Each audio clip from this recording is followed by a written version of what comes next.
Hujambo na karibu tena mpendwa msikilizaji, mahali popote pale unapoendelea kusikiliza na kutegea sikio sauti hii. Hii ni sauti ya ndugu yako Imani Mchimbo katika siri ya mambo yaliyofichika, na kwa ruhusa yake Loba Tite naja tena mbele zenu wapendwa wasikilizaji, na kipindi na mada hii ambayo tayari mzaliwa wa pili ambaye ni Zulula Sa ameshatoka kwetu, nami kama kawaida naja kuinukuu katika lugha ya Kiswahili. Ndugu zangu, siku ya leo tutaingia katika ujumbe mzito, uanzishwaji ambao utawasumbua walio wengi, maana tutaongelea kuhusiana na mahali pa kutisha pa malaika walioanguka wa utaratibu wa tatu. Najua kwamba mumeshawahi kusoma ndani ya Biblia za kisasa katika kitabu cha Petro, lakini pia hata katika kitabu cha Yuda kuhusiana na maneno wanayoongea kwamba kuna malaika waliofungwa, kuna malaika ambao wako kifungoni. Lakini mnaweza mkauliza ni kitu gani ambacho kilifanya hawa malaika wafungwe? Watawaambia tu kwamba walifanya mambo ambayo yako zidi ya maumbile, lakini hawatawaeleza ni kitu gani hasa walichokifanya ili kwamba wapate kufungwa. Kwa hiyo wana mambo ambayo wanayafitaficha, na ndio maana sisi tunapokuja kuwaambia tunawaletea vidhibitisho ili kuonyesha kwamba yote tunayoyaongea ni ukweli, na baadhi ya mambo ambayo tunaongea yanapatikana hadi muda huu ndani ya Biblia hizo za kisasa. Sasa na walichukua historia hii ya kufungwa kwa malaika hawa, wakaibadilisha kama kawaida yao, wakabadilisha na majina kama jinsi mnavyojua, na ndio maana hata katika mitolojia ya Wagiriki wataongelea kuhusiana na Watiton ambao watafungwa, aidha Tito Kronos ambaye ni mmoja ni mzazi aidha mzazi wa Poseidon, Hera, Zeus na Hades. Yani watasema kwamba atafungwa, na anapofungwa wao wanasema wanafungwa katika sehemu ambayo liko shimo, yani kama vile ndani ya udongo, vitu kama hivyo, sehemu ambayo wataita taktar. Sasa lakini hiyo ni historia ambayo wameichukua, sio sehemu nyingine, lakini ni kuhusiana na haya ambayo yanaongelewa humu ndani ya Kalata Bambo Mabungulane, yani kitabu cha malaika walioanguka wa utaratibu wa tatu, ndio wanaongelewa zaidi sana kuhusiana na kufungwa huko. Ndugu zangu, mafundisho haya ni kweli yatawafunza watu mambo mengi, na mtaenda kujifunza mambo mengi kabisa ambayo mlikuwa bado hamjawahi kuyasikia, na mwezi mkayasikia sehemu zingine tofauti na hapa. Ukweli ambao tunapata kutoka kwa mzaliwa wa pili, mtaenda kujua mambo mengi, hasa kwelikweli siri ambazo hamwezi mkaamini, na ukuu wa mtu mweusi. Mtaenda kujua mtu mweusi kwelikweli, kumbe ana thamani aweza hapana. Mtaenda kuelewa tena kwa wakati mwingine. Sasa mambo ambayo tutaenda kuongea ni kuhusiana na haya mafundisho yanayohusu sehemu ambayo inatisha, ambapo hao malaika wa utaratibu watatu wamefungwa hadi muda huu ambao tunazungumza, wanafungwa. Na kabla ya kuongelea aweza kuingia katika kipengele cha kwanza, ni vema kwanza tuende kujiuliza haya maswali: kwa nini malaika hao wa utaratibu watatu wao wamefungwa? Kwa sababu tunajua kwamba kuna malaika wa utaratibu wa kwanza, wa pili, lakini hao utaratibu wa kwanza hawajafungwa. Hao utaratibu wa pili pamoja na shetani pia wote hawajafungwa. Sasa inakuwa namna gani? Ni hao malaika wa utaratibu wa tatu ndio watakaoenda kufungwa? Wao walifanya kitu gani hasa? Hatutaeleza namna gani walivyoanguka, na tunajua kwamba kabla ya kuanguka shetani mlima bobea, ambaye tunajua kwamba alikuwa ni kerubi, hapo awali alikuwa amepakwa mafuta, lakini kulingana na hiari yake binafsi alifanya namna gani? Yeye mwenyewe aliamua. Alipokuwa katika uanzishwaji, aliangukia katika uanzishwaji kuhusiana na swala la tamaa, hapo ndipo alipoangukia. Lakini upande mwingine pia malaika walioanguka wa utaratibu wa kwanza, wa pili na watatu, nao pia wakafanya nini? Wakaanguka katika uanzishwaji wake wao huo. Sasa baada ya kuanguka tena, hao sasa wa utaratibu wa tatu tena wakashuka, na waliposhuka walishuka duniani sasa katika lengo moja, yaani lengo lao lilikuwa kwamba waje kuingiza miseto katika dunia hii, na kweli walifanya hivyo. Walikuja kwanza, kwa mara ya kwanza wakatembea na wanyama, baadhi ya wanyama jike, ambapo watoto wao walizaliwa, na hao waliozaliwa ndio hizi ambao mtaita demon za kike na za kiume, zote zilizaliwa kutokana na hilo. Wakaenda alafu tena wakarejea kwa mara hii ya pili. Sasa wakafanya nini? Wakaenda kutembea na wanawake weusi, yani baadhi ya wanawake weusi ambao kulingana na kitendo hicho walikuwa ni wanawake sasa wasioanzishwa wa uzao wa Pongise ambao wataita Kaini. Wakazaa nao, halafu kazaliwa watoto ambao wanajulikana kwa jina la Bakala ambao wataita wazungu. Kwa hiyo lengo lao lilikuwa kwamba watoto hao wapate kuchukua nafasi ya uzao wa Motu ambayo ni watu weusi, na wawaweke watu weusi katika utumwa, yaani uzao wao huo, kuanzia uzao wao demon pamoja na rangi zingine ambazo ni tofauti na watu weusi. Lengo kabisa la malaika walioanguka pamoja na shetani mlima bobeni kwamba wachukue nafasi ya mtu mweusi, yaani waweke mtu mweusi katika utumwa, na mtu mweusi asipate kufikia kile ambacho anatakiwa kufikia. Na ndio maana hili swala la namna gani walivyofanya mnaweza mkalisoma hata katika kitabu cha Mwanzo sura ya 6 kuanzia mstari wa kwanza, ambapo wanasema kwamba watu walianza kuongezeka duniani na wana wa Mungu wakafanya nini? Wakaona kwamba binti za watu kwamba wanapendeza, ni wazuri, nao wakashuka, kila mmoja akachukua yule ambaye aliyempenda. Na mkiendelea kwenye mstari wa 4 wakasema kwamba kuna watoto ambao waliozaliwa kuhusiana na muungano huo kati ya wana wa Mungu na hao binti za watu, na hao waliozaliwa waliitwa Wanefili. Hii historia waliweka, walifichaficha kama vile wanaweza kaificha. Mnaweza ukasoma Mwanzo sura ya 6 kuanzia mstari wa kwanza hadi wa 4, lakini hapo ndipo wazungu walipozaliwa, lakini nyinyi hamwezi mkaelewa hilo. Haya mambo yote yalitendeka.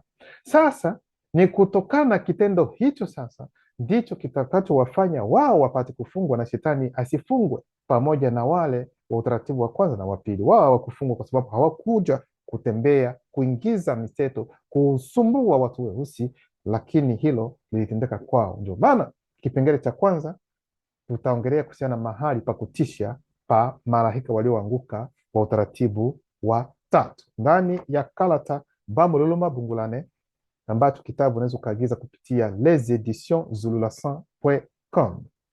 Tunaenda katika kitabu hicho sura yake ya kwanza mstari wa 647 hadi 698. Huyu atakayeelezea hapa historia ambayo tutaenda kuisoma hapa sio mwingine bali anaitwa kwa jina la Dubise.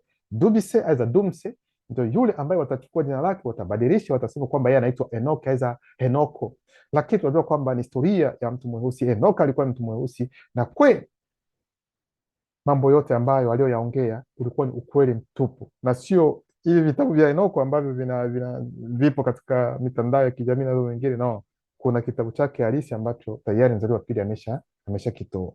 Yeye ndiye ataenda kuelezea kuhusiana kile alichokiona, kwa sababu yeye alikuwa katika uanzishwaji na alitakiwa kwelikweli kufunzwa kuingia katika uanzishwaji ili apate kuelewa kile ambacho kinatendeka. Na ndio maana jina lake anaitwa Dubise. Dubise ni kuanzishwa, yani ni uanzishwaji. Dubise ni kutawazwa. Ndio maana ni yeye ambaye anastahili kwelikweli kutupatia haya aliyoyaona. Lakini mambo ambayo ataenda kuyaona sio mambo ambayo mtu wa kawaida anaweza kayaona tu hivi hivi, kwa sababu hayakuruhusiwa, hayakuwekwa kwa ajili ya kila mmoja ili kwenda kuona haya. Sasa ili kwamba apate kuona, hakwenda yeye mwenyewe. Ndio maana kuwepo na kaka zetu wawili, mmoja anaitwa kwa jina la Dibangani na mwingine anaitwa kwa jina la Biedi. Wao ndio walikuja, alafu wakamsafirisha Dubise ili kuingia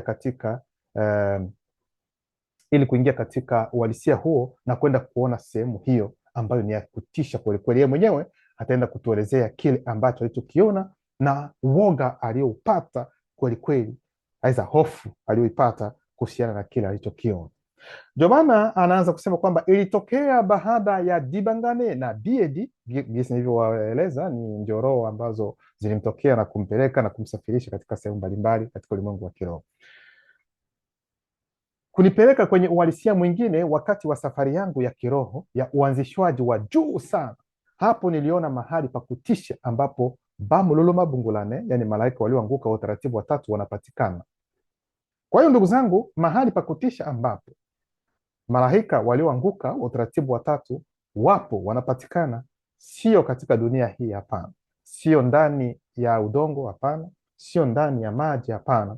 Lakini ni katika hali ambayo sisi wenyewe hatuwezi hata kuifikiria, lakini ni kulingana na ulimwengu wa kiroho. Hilo pia mnatakiwa ndugu zangu kwenda kulielewa vizuri.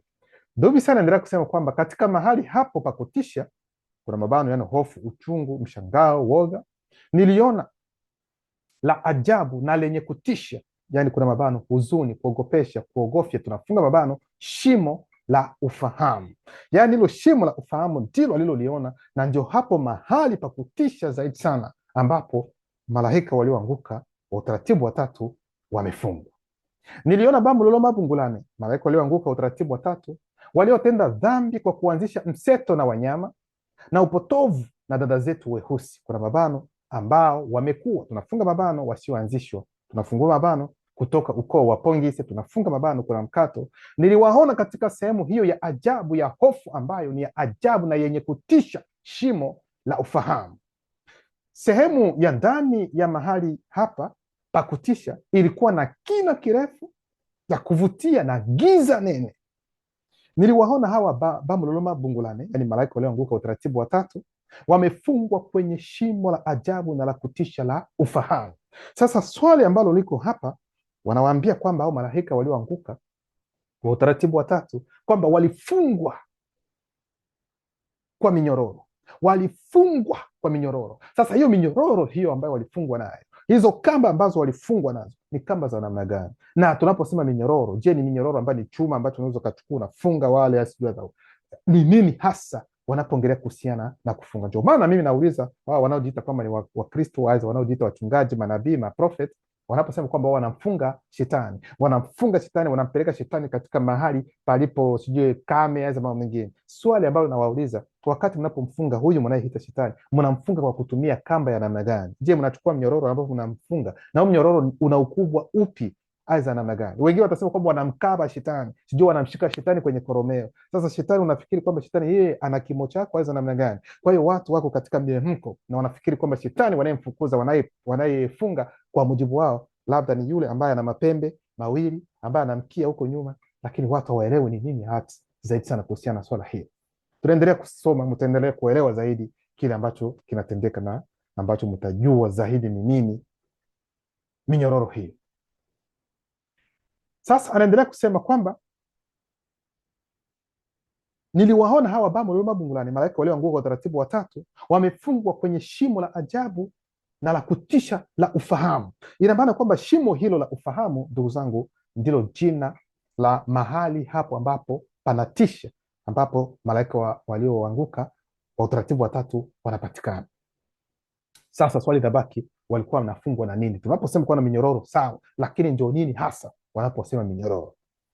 Niliona jinsi hawa bamuloloma bungulane, malaika walioanguka kwa utaratibu wa tatu, walivyoogopa wakingojea hukumu. Ina maana kwamba sehemu ambapo malaika walioanguka utaratibu wa tatu wamefungwa, sio kwamba wamefungwa milele hapo, hapana. Tofauti na Biblia za kisasa ambapo wataonyesha kama vile kwamba wameenda kufungwa mahali hapo ambapo ni milele, wakati unajua kwamba baada ya hapo wataondolewa tena ili kuingizwa katika hukumu, ili waende kuhukumiwa baadaye.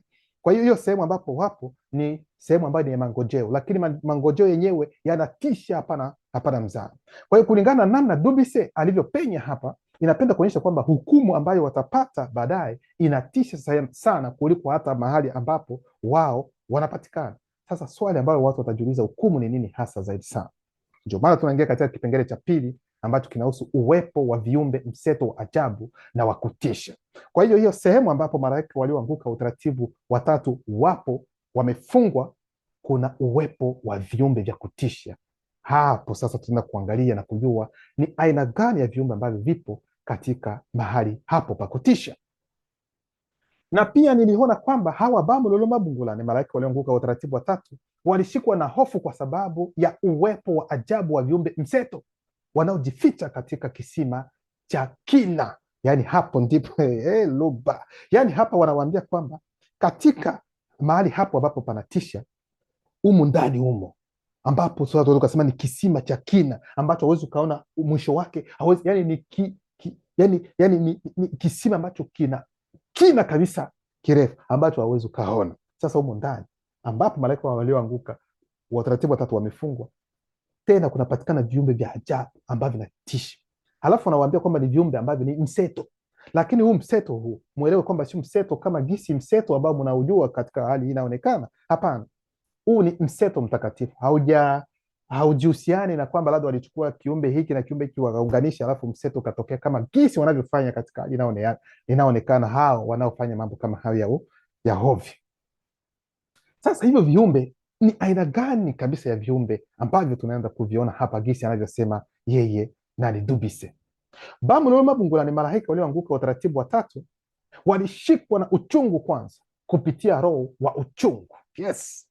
Na kwa sababu ya uwepo wa kila mahali, yani katika shimo hili la ajabu na la kutisha la ufahamu, tunafunga mabano, wa viumbe wa ajabu mseto wanaojificha katika kisima cha kina. Anaposema wanaojificha, sio kwamba wanajificha kwa sababu hawaonekani, ni kama wapo humo, lakini kwa macho yako aidha wao wenyewe malaika walioanguka hawawezi wakawaona hao hivi hivi tu, labda wenyewe hizo roho mseto zipate kujizirisha kwao. Mtaenda kuona baadaye, tutaenda kusoma hapo, mtaenda kuelewa kile ambacho kinakuja.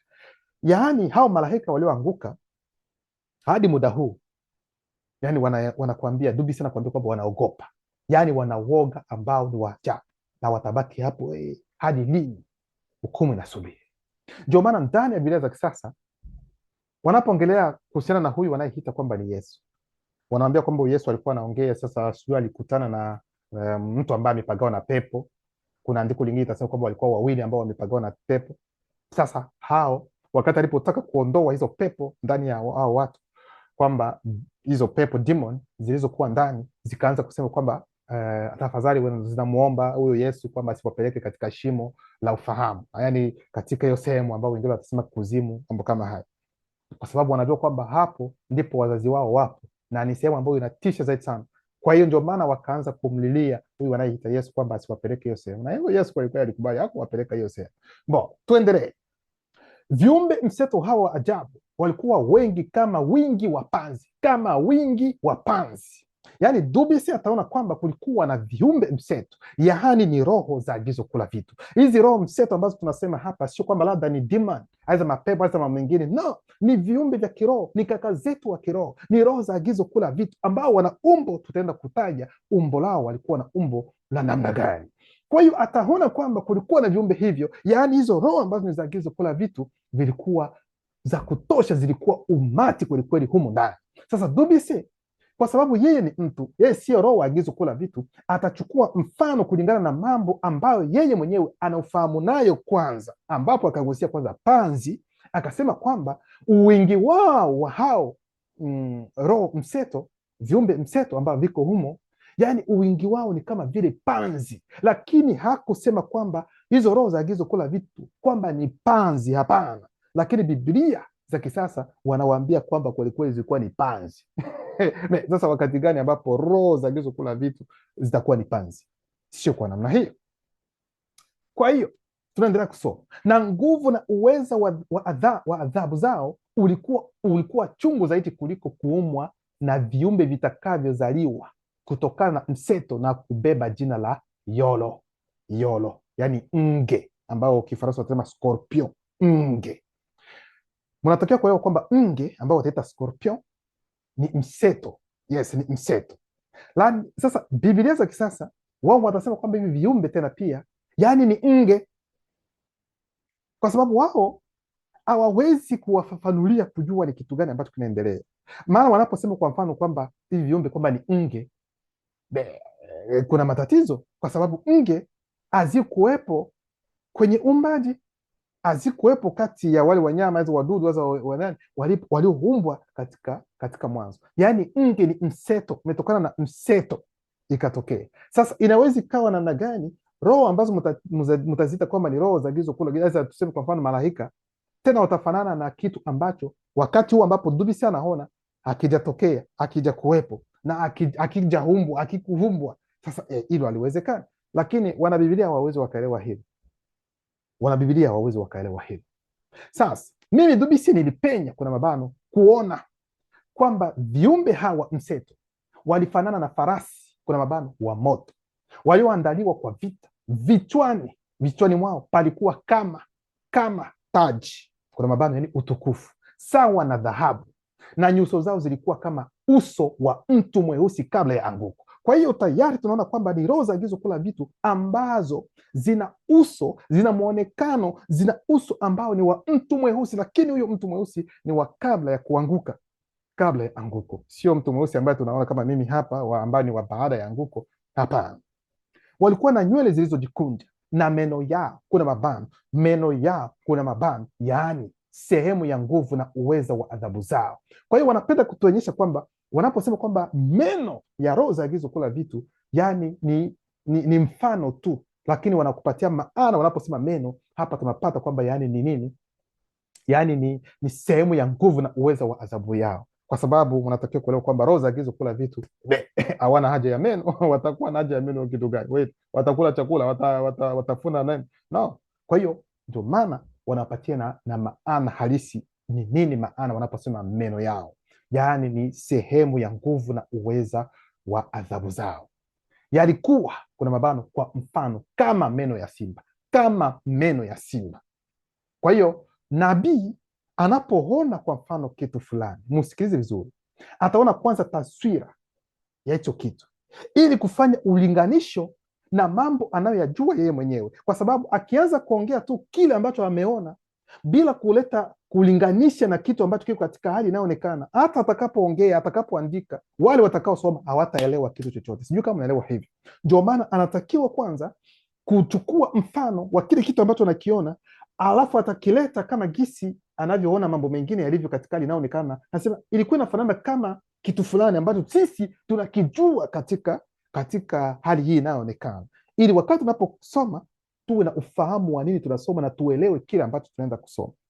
Ndio maana anaposema, anasema ni kama kitu. Unaposema ni kama, aidha ni sawa na, ina maana kwamba hicho kitu sio hicho, yani kinafanana tu, kinaweza kuwa kama. Nafikiri hapa mnaelewa vizuri. Ndio maana utakuta manabii wanasema niliona mtu ambaye yuko kama vile mtu wa kabla ya anguko, kama jinsi tulivyosoma hapa, kama. Kwa hiyo ili kupatia kwelikweli ufafanuzi na wale ambao wanaosoma wapate kwenda kuelewa. Walikuwa na dirii za kifuani, maana yake yani ndani ya mabano haki. Hiyo ndio dirii ambayo ni ya kifuani, za kifuani, itawakilisha tu haki, kama dirii za chuma, na sauti ya mabawa yao ilikuwa kama sauti ya magari mengi ya vita na farasi wakikimbia vitani. Walikuwa na mikia kama mikia ya nge, walikuwa na mikia kama mikia ya nge. Hawajawaambia kwamba hizo roho za giza kula vitu kwamba walikuwa na mikia ambayo inafana, yani ambayo ni ya nge.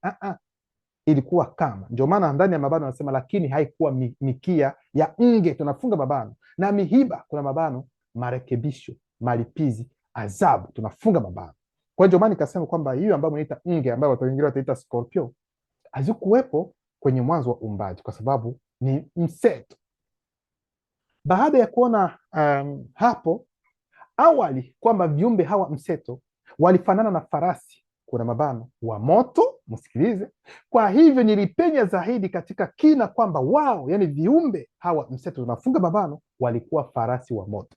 Kwa hiyo alianza kwanza kuona, akafananisha kama vile na farasi za moto, alafu baadaye akaangalia vizuri, akasema kwelikweli ni farasi kwelikweli za moto, yani ndio uhalisia wenyewe ambao yeye Dubise akaelewa zilikuwa. Sasa ndio maana akasema hapa walikuwa farasi wa moto halisi, na roho zingine za nguvu za ajabu zilikuwa zimeungana nao, zilikuwa zinaungana nao, kuna mabano, yani walikuwa wapanda farasi. Maana yake ni nini? Mnatakiwa kuelewa kwamba katika gizo kula vitu hakuna dhana ya utumwa, bali ndani ya dini zinazosemekana kwamba zimefunuliwa, hapo mtakuta mambo ya utumwa ambayo yanajaa kwelikweli. Kwa sababu mnapoangalia wakati ambapo wataongelea kuhusiana huyu wanayeita Yesu kwamba atakuja sijui kuchukua watu, aweza atafanya namna gani, atanyakua watu, kuna wakati ambapo wanaandika, sijui kama ni kitabu cha Ufunuo, kwamba atakuwa amepanda farasi mweupe ambaye anakuja, na huyu farasi yani ina maana kwamba wako kiroho, sio kimwili. Sasa kitendo cha kulingana na ukweli, unapopanda juu ya mtu mwingine, ina maana kwamba unamtawala. Naongelea kuhusiana na mambo ya kiroho. Wengine wanaweza kusema kwamba ina maana kwamba mke na mume wanafanya hivi, yani umetawaliwa. No, siko huku, muelewe vizuri. Kwa hiyo kulingana na kiroho, wakati ambapo huyu mnayeita kwamba Yesu anakaa juu ya farasi mweupe ambaye anakuja sasa ili kuchukua sijui sijui bibi harusi sasa namna gani, muelewe kwamba tayari hiyo ni zana ya utumwa ambayo imeingia. Yani ina maana kwamba huyo farasi tayari ameshakuwa mtumwa, kwa sababu unapokaa juu ya kitu kingine katika hali ya kiroho, tayari moja kwa moja inaonyesha kwamba wewe unamweka mwenzako kuwa mtumwa.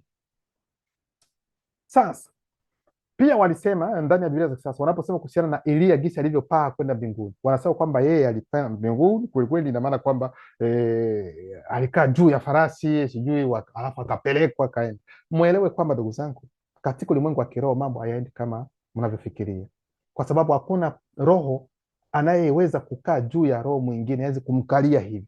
Ni kama vile tunavyosema kuhusiana na kiti cha enzi. Kiti cha enzi, wanabibilia watachora viti tu vya wafalme, hawaelewe chochote. Kwa hiyo kiti cha enzi ni roho agizo kula viti. Sasa mtu anapokaa kwenye kiti cha enzi haimaanishi kwamba ni roho anayekaa juu ya roho mwingine, hapana, lakini ataweka nguvu zake kwa huyo roho ambaye anaitwa kiti cha enzi. Hichi ndio kitu ambacho unatakiwa kukielewa. Kwa hiyo wanaposema kwamba farasi na mpanda farasi, sio kwamba labda ni kwa sababu farasi huyo ni wa moto, ni roho za agizo kula vitu, na wapanda farasi nao pia ni roho za agizo kula vitu, lakini hawawezi wakapanda, hawezi akapanda juu ya hizo farasi, haiwezekani. Lakini watakuwa kitu kimoja, kutakuwa umoja, yani nguvu zitakuwa pamoja ili kufanya hiyo shughuli. Sijui kama mnaelewa haya mambo, ndugu zangu.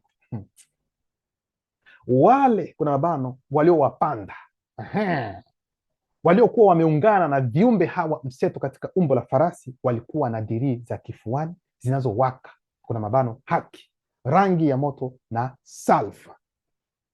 Vichwa vya farasi vilikuwa kama vichwa vya simba, kuna mabano roho zenye uso wa simba, tunafunga mabano, na kutoka vinywani mwao kulitoka moto, kuna mabano hukumu, kuna mkato, moshi. Maana yake ni nini moshi? Kuna mkato, kuna mabano bamululuma bungulani, malaika walioanguka utaratibu wa tatu hawakuwa na manufaa tena, kwa sababu najua kwamba wakati ambapo kitu kinapounguzwa, hicho kitu tayari hakina manufaa. Ni kama vile kwa mfano ulikuwa unapenda kitu chako fulani, lakini kumekuja moto kimeunguza hicho kitu, tayari thamani ya hicho kitu ambacho ulikuwa nacho, ulikuwa unaiona, inatoweka, inaharibika, inakuwa ni ubatili, ni bure kabisa, inaisha. Kwa hiyo kitendo cha kuona moshi, huu moshi sio moshi ambao unawasha moto ndani ya nyumba yako kwamba moshi unaonekana, hapana. Hapa inamaonyesha kwamba yaani hao malaika wa utaratibu wa tatu walioanguka hawana manufaa tena kwa kitendo walichokifanya. Halafu na salfa, maana yake ni nini? Bamululuma bungulani, malaika walioanguka wa utaratibu wa tatu walipoteza ladha yao. Kwa hiyo maana yake Dubise alielewa kwamba malaika hao walioanguka wa utaratibu wa tatu wameshahukumiwa tayari, anaona hukumu upo, ingawa katika hali inaonekana bado haijatimia. Sasa anaendelea kusema kwenye uongozi wao kulikuwa Mudima Bekokisedi. Kwa hiyo Mudima Bekokisedi ndiye aliye mkuu anayeongoza hicho kikosi chote cha hizo roho ambazo tumezitaja, ambazo tumesema kwamba mikia yao ilifanana kama nge, mambo kama haya. Kwa hiyo ni Mudima Bekokisedi ndiye kiongozi. Kwa maana uweza wa farasi pia ulikuwa vinywani mwao, kuna mabano ni hukumu, na katika mikia yao ilikuwa kama nyoka, lakini sio nyoka, kuna mabano, maana yake ni nini? Illuminati, mwangaza. Tunafunga mabano kabla ya anguko la hali inayoonekana, wakiwa na vichwa vya ajabu, na ilikuwa kupitia hivyo kwamba walitumia adhabu. Kwa hiyo farasi hao ni roho za agizo kula vitu, ndugu zangu, kama jinsi tulivyoona. Ndio maana ikiwa hauna wa kufanana naye katika agizo kula vitu, usifikiri hata siku moja kwamba utafanya nini, usifikiri hata siku moja kwamba utaokolewa. Kwa hiyo usipokuwa na yule ambaye unafanana naye katika agizo kula vitu, usifikiri kwamba unaweza ukaumbwa, na ikiwa kweli kwamba utakuwepo bila hata kuwa na yule ambaye haufanani naye, ina maana kwamba kuna itilafu ambayo limeingia hapo, kutakuwa na itilafu. Kwa hiyo ndio maana wanapoongelea kuhusiana na roho ambaye na umbo la simba, ndio maana simba tu, kuna simba katika hali inaonekana, kwa sababu katika agizo kula vitu kuna kaka zetu nao pia wana uso, wana umbo la simba. Wanaposema ngombe dume ambayo ni fahari, tunajua kwamba kuna kaka zetu ambao pia wana umbo la ngombe. Kwa hiyo kila kitu ambacho hakipo katika agizo kula vitu hakiwezi kuwepo katika linaonekana, na kama kitakuwepo ina maana kwamba kimekuja kwa namna ya hitilafu. Ndio maana watu weusi tuko hapa kwa sababu kaka zetu nao pia ni weusi, ndio maana tuko hapa. Sasa inakuwaje rangi zingine? Kwa sababu hizo rangi hazipo katika agizo kula vitu, kwa sababu mambo ya kiroho ni swala la rangi. Sasa wao wataokolewaje namna gani? Haya mafundisho yapo, mnaweza mkafuata. Sasa tunaendelea. Ndipo mimi Dubise nikalalamika kwa mshangao nilipoona mahali hapa pa kutisha. Mahali gani pa kutisha na kuogofya? Kwa hiyo Dubise alipoona hiyo sehemu akasema, hapana, hapa kuna tisha, pana tisha kweli kweli. Ni kwa sababu hii pia kwamba demoni za kiume, kuna mabaya, na demoni za kike tunafunga mabano, za jamii zote zinaogopa vile vile kutumwa, kuna mabano ni kutupwa katika shimo hili ambalo ni shimo la ufahamu la ajabu na la kutisha. Hilo ndio jambo ambalo linaendelea. Kipengele cha 3, maumivu ya bamu lolo mabungulani, malaika walioanguka, utaratibu wa 3, kabla ya mahali pa kutisha. Yani kabla hawajaingia hapo walipata maumivu, walipata uchungu. Sasa huo uchungu ulitokana na kitu gani? Ni nini kilichofanya kwamba wajihisi maumivu? Ilifika wakati mwingine ambapo wakati baadhi ya wasioanzishwa wakiwemo baadhi ya wanyama walikuwa bado wakiugua, tunafungua mabano, wakipinga, wakidai, wakilalamika, tunafunga mabano, chini ya utumwa, tunafungua mabano, mkanganyiko, usumbufu, upotovu, machafuko, tunafunga mabano, wabano lolola bungulani, malaika walioanguka, utaratibu wa 3, na sehemu kubwa ya watoto wao, yani demoni za kiume na za kike, na kwamba roho ya wase pamoja na zile za walioanzishwa ziliungana nao kwa vilio, kuna mabano, maandamano, madai, rufaa, tunafunga mabano, vya malalamiko, tunafungua mabano, mashtumu, shutuma, tunafunga mabano. Mimi Dubise niliona, kuna mabano, kiroho, tunafunga mabano. Jinsi vilio vya malalamiko kutoka kwa roho za walioanzishwa vilipopanda na bamu luluma bakombe, yani malaika walinzi, hadi kwa Mutatedi ambaye alipokea, kuna mabano, kuunga mkono, kurejesha, tunafunga mabano, malalamiko yao. Maanake ni nini? Yani wakati ambapo uchafu ulipofanyika, uzizi, yani mambo ambayo ni zidi hata ya maumbile, ambapo malaika walioanguka wa utaratibu wa 3 walipokuja kutembea na wanyama, kukazaliwa hizo demon, baadaye wakaja kutembea na wanaume kumarazi na wanawake, katika linaonekana kwa wasioanzisha wa uzao wa Pongise, rangi zingine zikatokea. Sasa kitendo cha mambo kama hayo ambayo yaliendelea, yaliharibu kabisa kwelikweli, yani hali haikuwa sawa. Walioanzishwa, watu ambao ni weusi walioanzishwa, waliokuwa wakiona hayo mambo yaliwasumbua sana, yani wakaanza kulalamika, wakaanza kuomba, wakaanza kulia. Hata wasioanzishwa nao pia walianza kulia, hata roho wa wase naye pia akanungunika. Ndipo hivyo vilio sasa vya walioanzishwa, ndipo Dubise akaona namna gani hayo maombi, vilio vilivyopata, yani kuna bamu luma bakombe, yani malaika walinzi wa hao walioanzishwa, zikapeleka hivi vilio, zikapeleka hayo malalamiko hadi kwa Mutatedi. Mutatedi ndiye kaka yetu kiroho ambaye anayewaongoza na kuwatawaza walioanzishwa. Sasa baada ya Mutatedi kupokea hizo shutuma, kupokea hayo malalamiko, kupokea hayo madai, kupokea hayo maandamano ambayo tukasema kwa namna hiyo, ni nini ambacho kilichotendeka sasa? Mutatedi mwenye nguvu akawa kuna mabano kupokea, tunafunga mabano, na huruma oloba, kuna mabano ukombozi, rehema, tunafunga mabano, na akahutubia kundi la basangwa tumba, yani malaika wakuu, gisi wanavyotafsiri wao, ili waende kuwaona bamu lolo mabungulane, yani malaika walioanguka utaratibu wa 3, ili kuambia kwa maneno haya. Kuna nukta 2 baada ya vilio kumfikia Mutatedi akawambia baadhi ya bambuluma bakombe, basangwa tumba, kumrazi basangwa tumba ambao wataita malaika wakuu, kwamba nendeni kumrazi, nendeni kuambia hao malaika walioanguka wa utaratibu wa 3 kwa maneno haya ambayo yanatoka kwangu. Ni kitu gani ambacho sasa Mutatedi ataenda kukiongea? Akasema hivi, muambie hivi, iweni makini na neno langu, iweni makini na neno langu, nakuja kudai nakuja kudai, kuna mabano, kulazimisha, tunafunga mabano, kilicho chetu.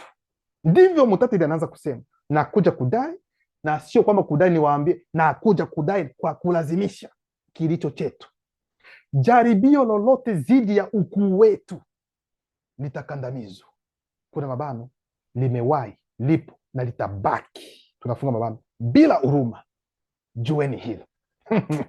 Kwa hiyo kila kitu ambacho mnajua kwamba mlikifanya kwa sababu ya kupenda kujaribu lolote zidi ya ukuu wetu sisi, halitaenda bure, lina adhabu yake ambayo inawafuata.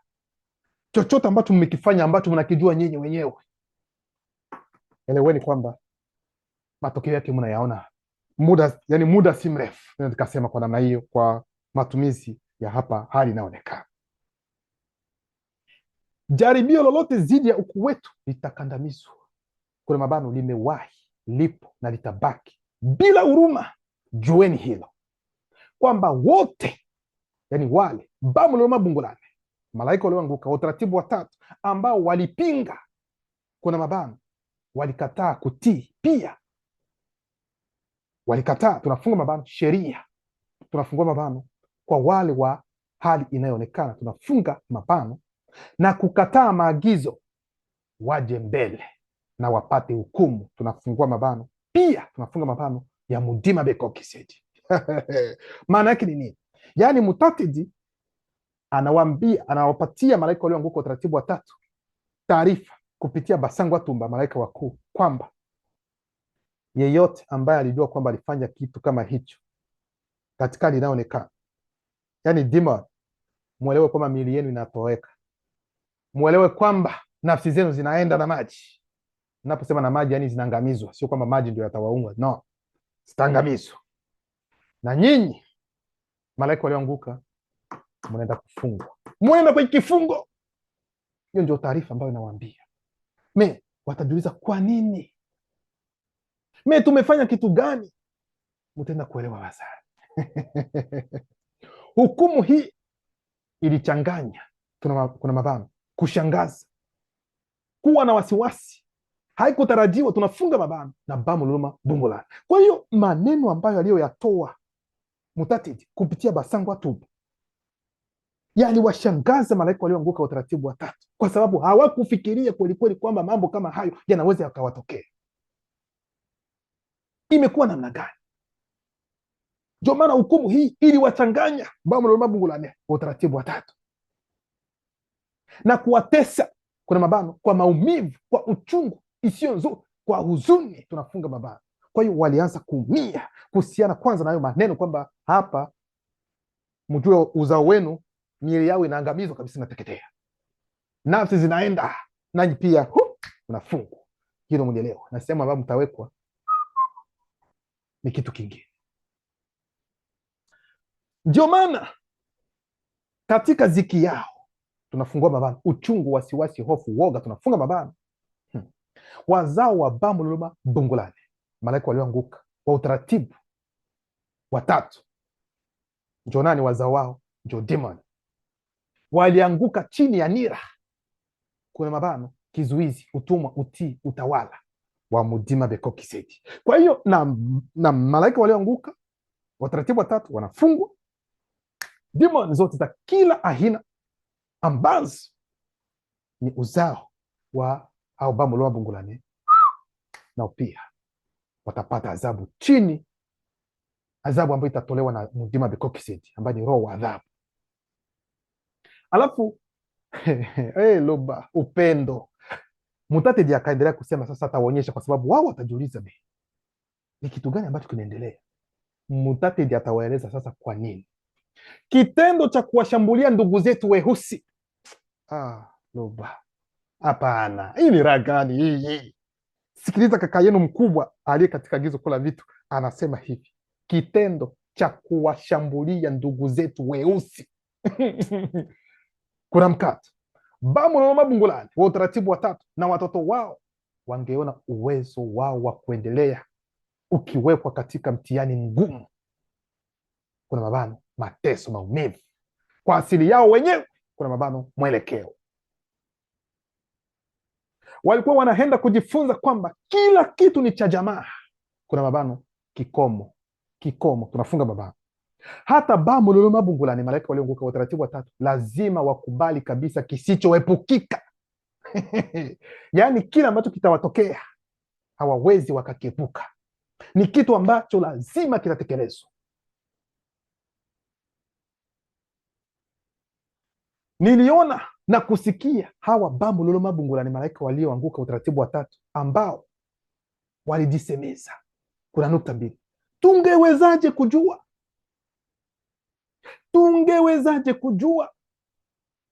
tungewezaje kujua, kuna mabano, kupata uwezo, tunafunga mabano, ni kwa kiwango gani wasioanzishwa, kuna mabano, mtu mweusi na wanyama bado walikuwa muhimu na wenye thamani sawa, licha ya hali yao ya sasa, kuna mabano ya anguko, alama ya kuuliza. Yaani malaika walioanguka wa utaratibu wa tatu wanashindwa kuelewa, wanashindwa kuelewa namna gani wapewe adhabu kwa sababu ya hawa weusi wasioanzishwa ambao wanafanya mambo nao pia walifanya mambo ambayo ni ya hovyo, kwa sababu wao waliwachukulia wasioanzishwa, yani watu weusi hao, kama viumbe tu visivyo na thamani yoyote. Kwa hiyo hapo walielewa kwamba kumbe watu weusi ni muhimu sana, hata kama wako katika dhambi. Sikilizeni kwa makini, sio kwamba wanasapotiwa kwamba kutenda dhambi, lakini malaika wenyewe walioanguka walielewa kwamba mtu mweusi hata kama yuko katika dhambi bado anabaki kuwa muhimu tu, kwa sababu yeye ni uzao wa moto. Sikilizeni kwa makini. Kwa hiyo malaika walioanguka utaratibu wa tatu wakapenya, wakaelewa kwamba sisi hatu kuona huu muhimu wowote, kwa sababu tuliona kwamba wao ni watenda dhambi. Angalia jinsi wanavyoishi maisha yao ya ajabu ajabu, yani ni ovyo kabisa. Inakuwa namna gani tupate adhabu kwa hivi viumbe ambavyo sisi tumeona kwamba havina hata thamani, vinatenda dhambi, yani vinakubali kufanya mambo ambayo ni ya ovyo ovyo? Sasa kwa nini kumbe bado ulimwengu wa kiroho unawachukulia kwamba ni watu wa thamani wakati wako katika dhambi? Sasa tungejuaje? Hivyo ndivyo wanavyojiuliza malaika walioanguka. Ndio maana wote wanaodharau watu weusi, narudilia tena, nyote mnaodharau watu weusi nyinyi,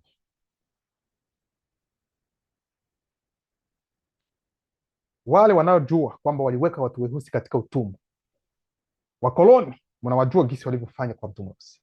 Hadi muda huu mnajua ni namna gani wanavyofanya zidi ya mtu mweusi. Nawaambia hivi, tunajua kwamba wakati huu sasa walijikusanya, wakakaa pamoja, wakakubaliana, wakasema kwamba wametambua eti kwelikweli utumwa ni ukatili mkubwa uliowahi kufanyika katika hali inayoonekana. Kwa hiyo wanatambua kwamba yale ambayo mababu zao walioyafanya kwa mababu zetu wasioanzishwa, walioingizwa katika utumwa, wamekubali kwamba ni ukatili, ni unyama wa hali ya juu. Wao wenyewe wamekubali hilo, na wamekuja kuthibitisha hivyo mbele ya watu wote kwamba kwa kweli hawakufanya vizuri. Yaani ni kitu ambacho ni cha ajabu ambacho walikifanya. Hata muje mnafikiri kwamba mnapokuja kuongea hayo hivyo mbele ya watu wengine ndio itabadilisha kitu gani? Alafu mnafikiri kwamba umeongea hivyo sasa imeisha. Mmefikiri mmeongea imeisha? N'importe quoi. Sikilizeni hivi. Mkubali msikubali, adhabu yenu iko njiani. Nawaambia adhabu iko njiani, msubiri tu. Kila ambaye anamchukulia mtu mweusi kama mtu ambaye sijui yani wanamdharau, wanamuona kama ni hivi, walimfanyia mambo ya ajabu na wanaendelea kufanya, subirini, adhabu yenu iko njiani. Mimi nasema aishie hapo kwamba wao tumekubali wazazi wetu walifanya hivi, alafu inaisha.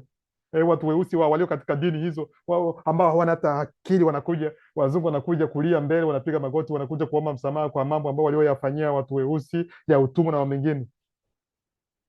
Hayo ni mambo yenu. Mnaweza mkapiga magoti mkalia, aidha mjivunje vunje, mfanye kitu gani mbele ya watu weusi? Hayo yanawahusu. Wewe unafikiri adhabu ambayo mtaipata itatoka kwa mtu mweusi yeye mwenyewe katika linaonekana? Inatoka kwa kaka zetu wa kiroho, watawadhabua vizuri, sio sisi. Ndio maana sisi hatuko hapa kwa ajili ya kulipiza kisasi. No, tunapenda haki yetu, tunapenda tujue historia yetu, lakini adhabu sio sisi ndio muhimu. Na mnatuogopa tu bure, lakini sio sisi ndio watatoa adhabu. Adhabu itatolewa na kaka zetu wa kiroho.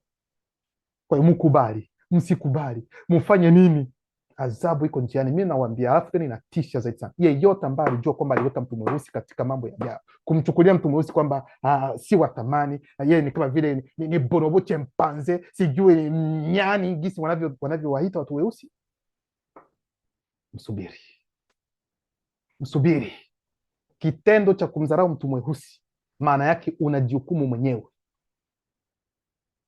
kwa sababu watu hawajui mtu mweusi ni nani. Na wewe mtu mweusi ambao unanisikia haujijua wewe ni nani. Wakati utakapojitambua na kujua kwamba wewe ni nani, ndipo utaelewa haya mambo ambayo tunaongea. Wakati huu mnasikia kama vile tunaenda labda ni kupenda kuwafariji watu weusi wajisi vizuri. Hii nawaambia sio kuwafariji, nawaambia gisi nyinyi mlivyo, gisi tulivyo. Sikilizeni. Ndani ya Biblia za kisasa katika kitabu cha Mwanzo sura yake ya kwanza mstari wa 26 hadi 27 wanawaambia kwamba Mungu alisema na tumfanye mtu kwa mfano wetu. Si ndio? Sasa mnaposoma vizuri hata wanasayansi wanawaambia kwamba mtu wa kwanza alikuwa mweusi. Na ikiwa mnakubaliana na wanasayansi kwamba mtu wa kwanza alikuwa mweusi, maisha yameanza katika bara la Afrika, mkikubaliana na hilo. Na hivyo gisi Mwanzo 1:26-27 imesema kwamba Mungu amesema ni muumbe mtu, tumuumbe mtu kwa mfano wetu. Ina maana kwamba huyu mtu ambaye aliumbwa kwa mfano wake ni nani? Ni mtu mweusi. Kwa hiyo ikiwa Mungu alimuumba mtu mweusi kwa mfano wake, maana yake Mungu ni mweusi. Hilo mlielewe vizuri, na hapa hamwezi mkapingana na mimi. Ila nawaambie Mungu ni mweusi. Sasa kitendo cha kumdharau mtu mweusi ina maana kwamba unadharau mfano wa Mungu. Hivi mnaelewa vizuri? Unadharau mfano wa Mungu, na unapodharau mfano wa Mungu matokeo yake ni kitu gani? Adhabu. Sasa subirini, mlikata bara letu kama keki, kila mmoja anachukua, mnaweka watu weusi katika utumwa, mnafanya mambo yenu, alafu tena mnawaletea tena ujinga mwingine, mnaita dini zenu, mnakuja kumuingizia, kwa sababu yuko katika mkanganyiko, yuko katika dhambi, yuko katika adhabu. Mnamuona kama vile hana akili, mnamfanya kwamba aanze kupigana na weusi wengine wenzake. Mambo kama hayo tunajua, lakini nawaambia kinachokuja kitatisha sana. Usubiri. Tungewezaje kusikia kuna mabano kupenya kwamba hukumu ya Mudima Bekokisidi ingekuwa kali hivyo? Kipengele cha 4, maumivu ya Bamuluma Bungulane, kabla na katika mahali pa kutisha. Kisha kwa kasi zaidi kuliko kasi ya juu ya mwanga. Maana yake ni nini? Kuna mabano, kasi ya juu ya mwanga ni kasi kubwa kuliko ile ya mwanga. Hivi mnasikia vizuri? Mudima Bekokisidi alijizirisha katika wakati uliopita ambao ni wa sasa kwa Bamuluma Bungulane wa utaratibu wa 3, na kuwafunga wote kuwafunga wote miguu, mikono na mabawa kwa wale walio nayo, na kuwatupa katika mahali pa kutisha ambapo ni shimo la ufahamu. Nawaambia kaka yetu mmoja tu, Mudima Bekokisidi. Mnajua kwamba malaika walioanguka wa utaratibu wa kwanza, wa pili, wa 3 ni mabilioni na mabilioni na mabilioni.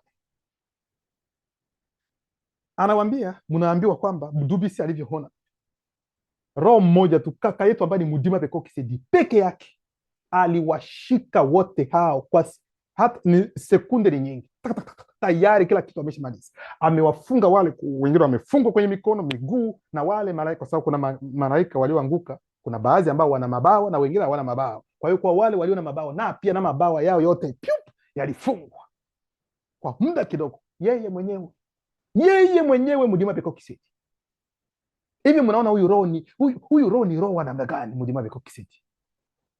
Muje mniambia kwamba shetani ndio malaika wa kwanza wa Mungu. Hivi mko sawa hizo namna gani? Shetani sio malaika, shetani kerubi, na tena kerubi wa mwisho kuumbwa kati ya makerubi wote ambao wapo, na ni yeye mwenyewe ndio aliyeanguka kati ya makerubi. Hivi mnaelewa vizuri? Kuna kaka zetu wa ajabu ambao wanatisha, ambao mwezi mkafikiria hivi, inapita katika akili. Mabilioni ya malaika walioanguka utaratibu wa 3, yeye amekuja ana kasi ambayo iko juu ya kasi ya mwanga. Anawashika wote, kuwafunga mikono na miguu, na wale ambao wako na mabawa kufunga, na kuwatupa wote katika hilo shimo la ufahamu.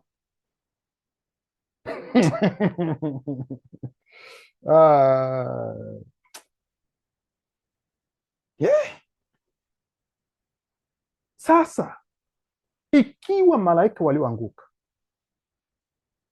wamefanywa hivi kwa sababu ya kitendo ambacho wamewafanyia watu weusi, tena waliokuwa katika dhambi, sembuse nyinyi, mimi mtafanywa namna gani? Nyinyi mtafanywa namna gani? Ndio maana nawaambia subirini, adhabu yenu inaingia, inakuja. Katika onyesho hii shetani mudima bobero mbaye na bambo loma bungulani, malaika walioanguka wengine wa daraja la kwanza na la pili walishangaa na kuogopa walipoona namna gani, kwa sababu wana uwezo wa kuona nao pia roho za giza kula vitu. Walipoona mudima bikoksi amefanya kitu hicho, waliogopa wakasema, shetani mwenyewe anaogopa. Malaika walioanguka utaratibu wa kwanza wa pili wanaangalia, hapana. Waliogopa, kuna mabano, walitetemeshwa, walishangazwa na nguvu ya ajabu, kuna mabano ya kushangaza, ya kutisha, ya kuvutia na kuu ya mudima bekokiseti. Tunajua kwamba walipanga njama kuangamiza watu weusi kwa kutumia chanjo, magonjwa na kadhalika, yote ambayo unajua, hadi utumwa walifanya. Lengo lilikuwa ni kumtokomeza mtu mweusi katika dunia hii. Wakati huo wanawaambia wa viongozi wa Afrika kwamba waanze kuwaambia raia wao, wasi wanazaazaa sana, wasi wanazaazaa hovyo. Kwa sababu ya nini? Wanaogopa. Maana wanaogopa kwa mtu mweusi akiendelea sana, wao hawatakuwa na udhibiti. Mtu mweusi atakuwa na nguvu na hivyo atapindua dunia hii. Nawaambie mkubali, msikubali, dunia hii kama jinsi ninavyowaambia kila wakati ni ya mtu mweusi, iliumbwa kwa sababu ya mtu mweusi, na ni yeye ambaye aliyepewa mamlaka ya kumiliki dunia hii. Kwa hiyo kitendo mnachokiona cha watu weusi wanazaa sana, wanazaa sana, wanafuatilia ile amri ambayo babu yao aliyopewa kwamba nendeni mkaijaze dunia. Hiyo amri ilipewa mutu na muto, lakini kwa sababu sote tumetokana naye, imo ndani mwetu nasi pia, ndio maana iko hivi. Kuna mzungu mmoja huku ambaye tulikuwa tunafanya naye kazi sehemu huku, aliwahi kuingia katika hiyo mada ya kusema kwamba kwa nini nyinyi watu weusi mnazaazaa sana na maisha yenu magumu, hamna kitu, hamna pesa, hamna mambo mengine. Nikamwambia okay, sisi kama tunazaa sana na hatuna, sasa kwa nini nyinyi mnazo pesa lakini hamzai? Kwa nini hamzai sana? Sisi fasi ya kuweka watoto. Kwa hiyo tatizo sio pesa, si ndio? Kwa hiyo sisi tuna nafasi ambayo tunaweza tukahifadhi watoto wetu. Kuna watu ambao wanatulindia watoto wetu n'importe quoi. Hivi mnafikiri kwamba kuna mtu ambaye anaweza kazuia watu weusi kuzaa? Mnaweza mkafanya kila aina yote ile ya dawa na mambo mengine, naweza mengine mumpigie mtu mweusi, hata mkatae mkubali.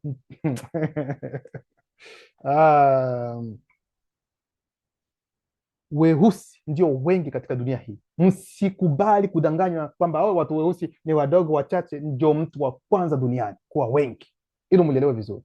Sijui India, nchi ya China, wa China ndio wako wengi kuliko watu weusi. Nyinyi mko sawa hizo namna gani? Kwa sasa hivi hawasemi tena China, wanasema kwamba India ndio imechukua nafasi sasa, imeshakuwa na raia wengi kuliko. Mnaongelea weusi wa wapi? Weusi walio duniani, weusi wako sehemu zote. Hata unapoenda hata Afrika ya Kaskazini, mnafikiri kwamba watu weusi hawapo pale? Wapo. Hata huko India mnafikiri watu weusi hawapo? Wapo, ambao hawakuchangana tena hata kidogo. Hilo mlielewe vizuri. Kwa sasa hivi Ulaya weusi wanaendelea kuingia, na jambo hilo linawapatia wengine, wanaanza kutetemeka, wanaanza kuogopa. Mnapoenda Ufaransa, fasi ambapo inaitwa Chateau Rouge pita pale, nyama zinachomwa nje pale, mahindi yanachomwa pale, watu wanakaribishwa, karibu karibu. Yani mnapoona hivi wanaogopa, sema ile itakuwa ni wasi, ni Afrika. Wewe subiri, ni swala la muda. Na mimi nawaambia haya ambayo mnayaona bado ni mwanzo, ni mwanzo yanayokuja huko. Wimbi la watu weusi ambayo itakuja hapo baadaye katika bara la Ulaya, ndio mtajua kwamba hii dunia alipewa mtu mweusi. Hilo mtalielewa vizuri. Kwa hiyo msikubali mambo mnayowaambia kwamba sijui nyinyi sio wengi, nyinyi ni wachache. Na watu weusi ndio wengi katika dunia hii, hilo mlielewe vizuri. Msikubali kuogopeshwa. Watakuja kuwachorea ramani kwamba Afrika ni ndogo nini. Tumeshawahi kuambia mapema kwamba Afrika ni kubwa.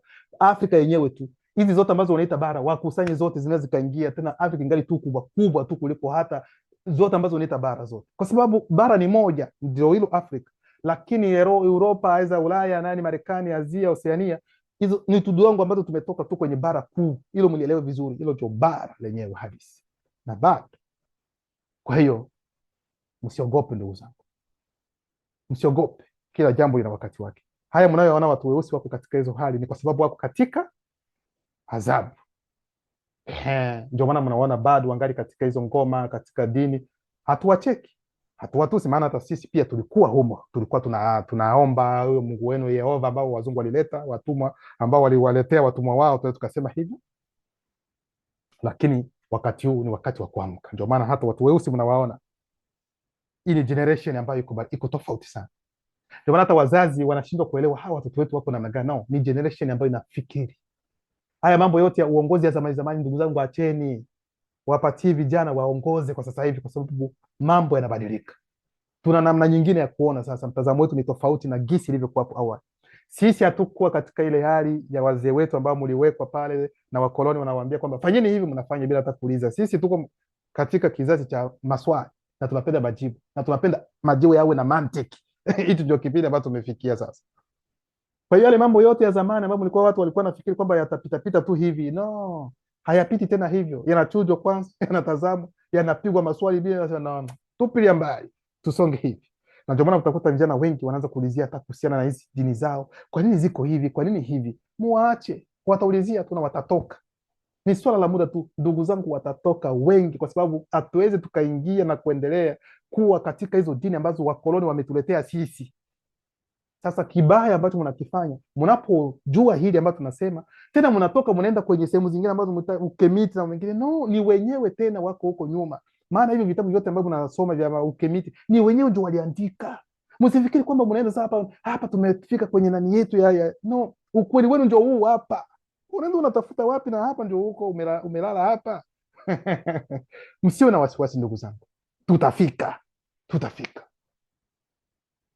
Katika onyesho hili shetani mlima bobero mbaya na bamu luma bungulane, malaika walioanguka wengine wa daraja la kwanza na la pili walishangaa na kuogopa, walitetemeshwa, walishangazwa na nguvu ya ajabu ya kushangaza, ya kutisha, ya kuvutia na ukuu wa Mudima Bekokisedi.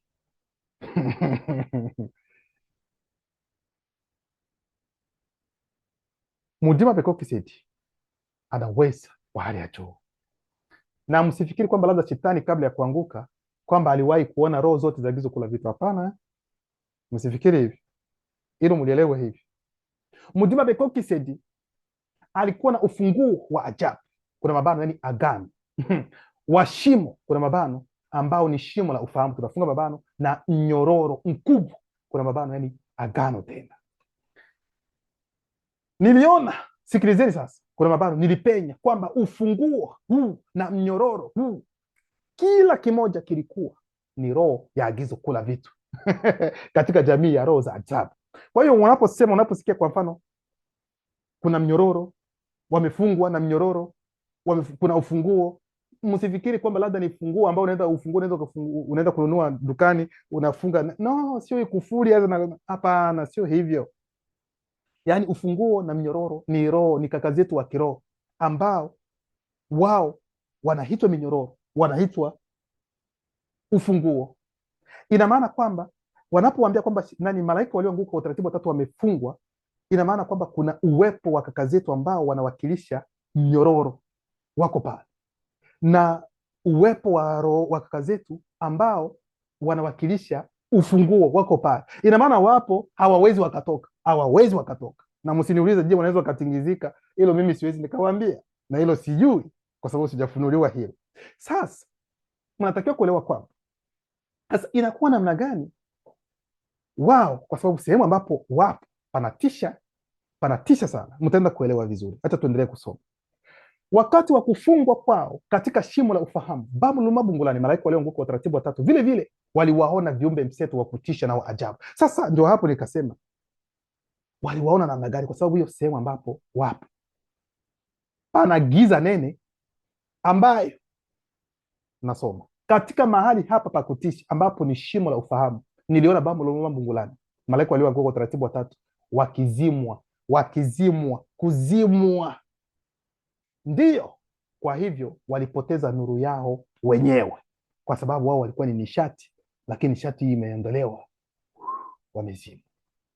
Hakuna hata mmoja bamu loma bungulane wa utaratibu watatu ambaye angewezi, kuna mabano, hawezi tunafunga mabano, kuona mwili wake, yani roho, au hata kuona mwenzake. Yani sehemu ambapo wapo kuna giza ambalo hata wenyewe yani malaika walioanguka hawezi akaona hata mwili wake wa kiroho, hawezi akaona kwa sababu ya giza ambalo lipo. aweza kuona mwingine mwenzake yuko wapi. Hivi mnaelewa vizuri? Hiyo ndio sehemu ambapo hapo hawawezi wakajiona hata wao wenyewe, hawawezi hata wakaona wengine. Lakini ilitokea namna gani? Ilikuwa namna gani kwamba wapate kuona sasa hizo roho ambazo zimo humo ndani? Waliziona namna gani? Wenyewe watasema hapa. Ni viumbe mseto wa ajabu tu katika shimo la ufahamu. Wangeweza, kuna mabano wanaweza, sio tu kuwaona hawa bamu loloba bungulane, malaika walioanguka wa utaratibu watatu katika mahali hapa pakutisha, lakini pia wangeweza, kuna mabano wanaweza, tunafunga kujiruhusu kuonekana kwa hawa bamu loloba bungulane, malaika walioanguka wa utaratibu watatu. Yaani ni giza. Malaika walioanguka hawezi akajiona hata yeye mwenyewe, hawezi akaona wengine. Sasa hao kaka zetu wanakuja ni kama vile kujionyesha kwa whoop. Alafu tena wanaogopa zaidi kwa sababu haujui, ni kama vile uko nyumbani, sijui uliona filamu ambayo ni ya kuogopesha. Sasa unatulia unalala, unasikia huko ndani ya ndani kunafanya maji yanaanza kutoka to. Sasa baadaye sasa unakuja kuona kile ambacho ulikiona kwenye filamu, whoop, kinakuja alafu tena kinaenda. Yaani wanakuja wanajionyesha, hawawezi wakaona. Yaani wao wanakuja wanaona, hey.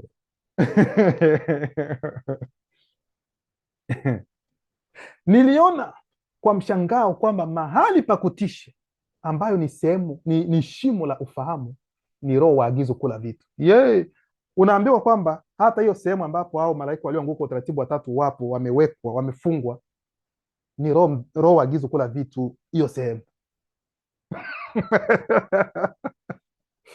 Oh, yaani mahali pa kutisha ambapo bamu mabungulani wa utaratibu watatu wapo, ni roho waagizo kula vitu, yule ambaye ni mahali pa kutishwa anaitwa, yani ni sehemu hiyo, tutawambia jina lake ndani ya roho huyo, tuseme ndio wamo aza namna gani. Yani hiyo sehemu inaitwa mahali pa kutisha, na ni roho waagizo kula vitu ambaye jina lake mtaenda kulijua hapa.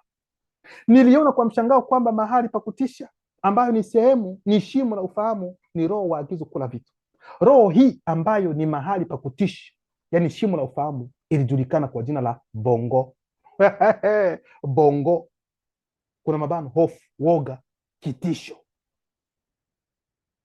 Huyu ndio roho ambaye au malaika walioanguka wote wamo ndani ya huyo roho, yani wamefungwa ndani mwake. Tukasema hivi, unaelewa kitu gani? Bongo alikuwa na muonekano wa kutisha, urefu wa kutisha, wa kusikitisha. Alikuwa amepewa nguvu kubwa sana ya ajabu isiyo ya kawaida. Macho ya bongo yalikuwa kama mwali wa moto unaowaka. Mwili wake ulikuwa kama jiwe la thamani. Uso wake uling'aa kama radi. Muonekano wake ulikuwa wa kutisha sana. Mwangaza wa mwanga unaotokana na bongo ulikuwa unawaka na kung'aa kama shaba iliyosuguliwa. Kulikuwa na mwangaza wa jua katikati ya moto unaowaka. Moto mkali, kuna mabano, roho wa moto uliwaka karibu naye. Uzuri wake, yani utukufu, nguvu zake, ukuu, mamlaka, utawala, haziwezekani kwangu kuelezea.